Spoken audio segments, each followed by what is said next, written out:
ஆனாலும் எங்களோடு எதிர்க்கும் ஜனங்கள் வரும்போது இக்கட்டு நாளிலே நான் இளைப்பாறுதலை அடைவேன். தேவ பிள்ளைகள் புரிந்து கொள்ளுங்க, நமக்கு விரோதமாய் சத்ரு எழும்பி வரும்போது கர்த்தர் பராக்கிரமசாலியா யுத்தம் பண்ணும்போது நமக்கு கிடைக்கப்படுகிற பாக்கியம் என்ன தெரியுமா?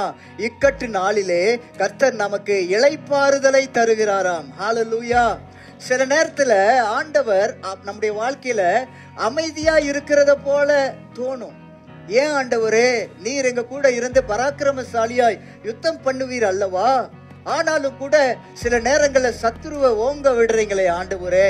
தேவ பிள்ளைங்க புரிந்து கொள்ளுங்க, ஆண்டவர் சில இடத்துல சைலண்டா இருக்கிறதுக்கு நோக்கம் இருக்கிறது.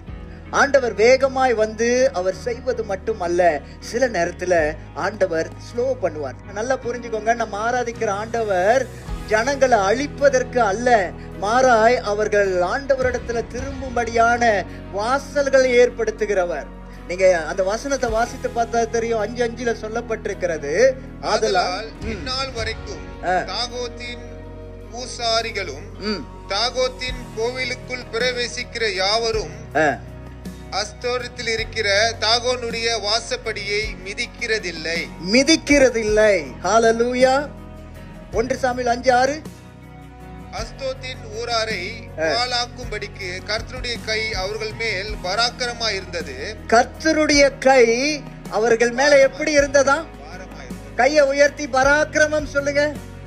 என் ஆண்டவர் யுத்தத்தில் பராக்கிரமம் செய்கிறவர். ஹல்லேலூயா.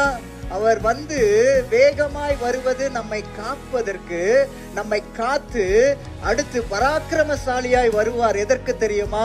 சத்துருவுடைய வல்லமைகளை வேரோடு பிடுங்கி நமக்கா யுத்தம் செய்யும்படி வருவார். ஹல்லேலூயா. அப்படிப்பட்ட ஆண்டவரை தான் நம்ம ஆராதிக்கிறோம். ஆமென் சொல்லுங்க பார்க்கலாம். ஆமென் சொல்லுங்க பார்க்கலாம். ஹல்லேலூயா. மனம் பதறுகிறவர்களை பார்த்து பயப்படாதிருங்கள், நீதியை சரிகட்டுகிறவர் வருவார். அவர் வந்தால் அவர் ரட்சிப்புக்காக தான் வருவார்.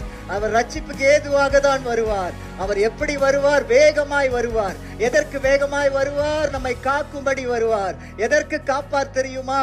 நம்மை பராக்கிரமசாலியாய் நமக்காய் யுத்தம் பண்ணும்படியாய் வருவார். அவர் யுத்தம் பண்ணி நமக்கு ஜெயத்தை கொடுக்கிறவராக இருக்கிறார்.